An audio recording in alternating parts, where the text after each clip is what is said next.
নমস্কার বন্ধুরা, কেমন আছো তোমরা সবাই? দেখো আজকে আমি আবার একটা নতুন রেসিপি নিয়ে চলে এসেছি।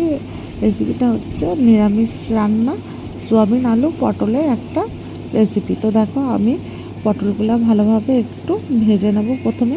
এরপর আমি সোয়াবিনটাকেও একটু কিছুক্ষণের জন্য সিদ্ধ করে নিয়েছি। তারপর আমি সোয়াবিনটাও ভেজে নিয়েছি। তারপর আমি ওই তেলের মধ্যে অল্প একটু জিরে, গোটা জিরে আর শুকনো লঙ্কা ফোড়ন দিয়ে দিয়েছিলাম। তারপর আমি আলুগুলো দিয়ে দিয়েছি। তো আলুগুলো একটু ভালোভাবে ভেজে নিয়েছি। তারপর আমি মশলাটা দিয়ে দিয়েছি। মশলা দিয়েছি আদা, জিরে আর টমেটো আর কাঁচা লঙ্কা বাটা। তো মশলাটা একটু দেখো আমি কষিয়ে নেবো। এরপর আমি সয়াবিনটা আর আলুটাও দিয়ে দিলাম। তো এবার আমি এগুলো ভালোভাবে একটু মিশিয়ে কষিয়ে নেব।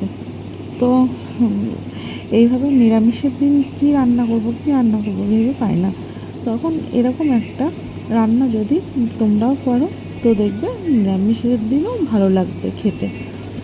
তো এরপর আমি জল দিয়ে কিছুক্ষণের জন্য ঢেকে রেখে দেবো। তো রান্নাটা আমার দেখো প্রায় হয়েই গেছে। এবার আমি নামিয়ে নেব।